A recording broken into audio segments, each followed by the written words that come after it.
कल्पना कीजिए, आज से हजारों वर्ष पहले का भारत। ना कोई शहर था, ना ऊंची ऊंची इमारतें, चारों ओर घने जंगल, हिमालय की बर्फीली चोटियां और विशाल नदियां थी। इन्हीं के बीच एक ऐसा राजा हुआ जिसके एक संकल्प ने भारतीय संस्कृति को हमेशा के लिए बदल दिया। उसका नाम था भगीरथ। भारत में बहने वाली पवित्र नदी गंगा को करोड़ों लोग मां कहते हैं। तो क्या गंगा पहले से ही पृथ्वी पर थी? पौराणिक ग्रंथों के अनुसार नहीं। पृथ्वी पर अवतरित होने से पहले गंगा स्वर्गलोक में प्रवाहित होती थी। गंगा का पृथ्वी पर आगमन एक ऐसे राजा की तपस्या का परिणाम था जिसने अपने पूर्वजों के उद्धार के लिए अपना पूरा जीवन समर्पित कर दिया था। लेकिन यह कथा भगीरथ से प्रारंभ न होकर के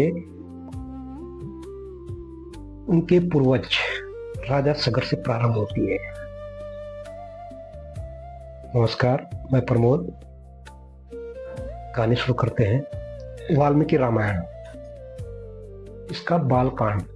इसमें राजा सगर का वर्णन इक्ष्वाकु वंश के एक प्रतापी सम्राट के रूप में मिलता है और यही वंश आगे चल करके भगवान श्री राम का वंश बना है। राजा सगर ने अपने साम्राज्य की प्रतिष्ठा और धर्म की स्थापना के लिए अश्वमेध यज्ञ का आयोजन किया। उस समय अश्वमेध यज्ञ केवल एक धार्मिक अनुष्ठान नहीं था, वह किसी राजा की सार्वभौमिक सत्ता और सामर्थ्य का प्रतीक माना जाता था। यज्ञ का घोड़ा स्वतंत्र रूप से विभिन्न राज्यों में घूमता। यदि कोई उस घोड़े को रोकता तो उसके साथ राजा का युद्ध होता, और यदि कोई भी उस घोड़े को नहीं रोकता तो वह यज्ञ करने वाले राजा की अधीनता को स्वीकार कर लेता। वाल्मीकि रामायण का बालकांड, इसमें एक प्रसंग है कि जब सगर ने अश्वमेध यज्ञ का आयोजन किया था और जब उनकी कीर्ति बढ़ने लगी, उनका यश बढ़ने लगा, तो इंद्रदेव बहुत विचलित हो गए, घबरा गए। तो इसी घबराहट के कारण इंद्रदेव ने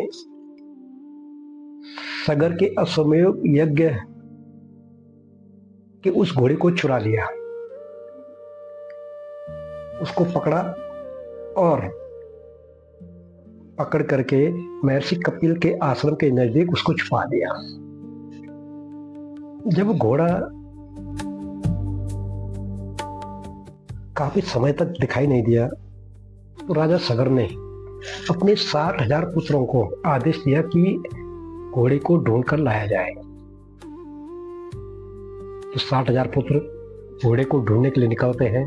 तो कथा के अनुसार सगर के 60,000 पुत्र धरती को खोदते हुए हर दिशा में आगे बढ़ते हैं। तो इसी क्रम में घोड़े को ढूंढते ढूंढते ये 60,000 पुत्र कपिल मुनि के आश्रम के नजदीक पहुंच गए।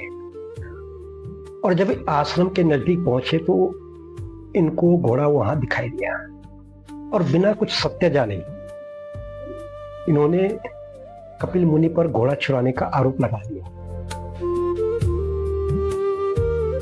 महर्षि उस समय ध्यान में लीन थे। जब महर्षि का ध्यान भंग होता है और उनके नेत्र खुलते हैं। वाल्मीकि रामायण में कहा गया है कि नेत्र खुलते ही महर्षि के तेज से सगर के 60,000 पुत्र वहीं भस्म हो गए। क्या यह घटना इतिहास है या पौराणिक कथा? यहां एक बात समझना आवश्यक है। अब आगे क्या हुआ? राजा सगर के पुत्रों की आत्माएं मुक्ति की प्रतीक्षा करते रहे। राजा सगर के बाद अंशुमान ने, फिर दिलीप ने उन्हें मुक्ति दिलाने का प्रयास किया, किंतु वे सफल नहीं हुए। फिर जन्म हुआ उस राजा का जिसका नाम भारतीय संस्कृति और इतिहास में अमर हो गया, राजा भगीरथ। यहीं से शुरू होती है भगीरथ की वह कहानी जिसने स्वर्ग से गंगा को पृथ्वी पर अवतरित करा दिया। राजा भगीरथ के 60,000 पुत्रों के भस्म हो जाने के बाद इक्ष्वाकु वंश शोक में डूब गया।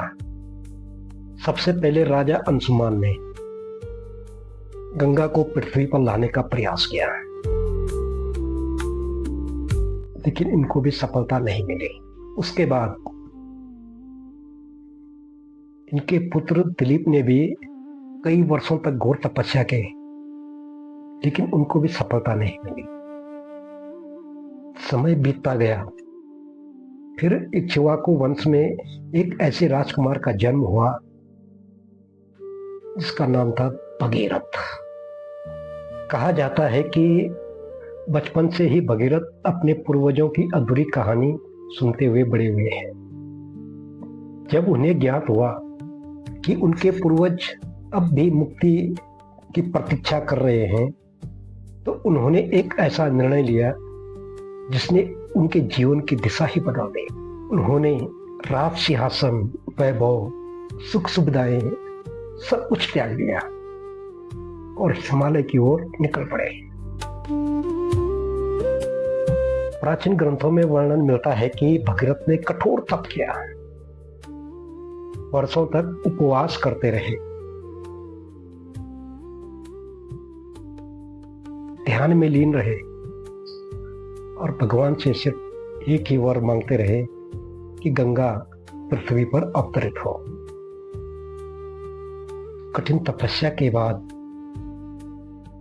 ब्रह्मदेव प्रसन्न होकर भगीरथ के सामने प्रकट होते हैं और कहते हैं, हे भगीरथ, तुम्हारी तपस्या सफल हुई,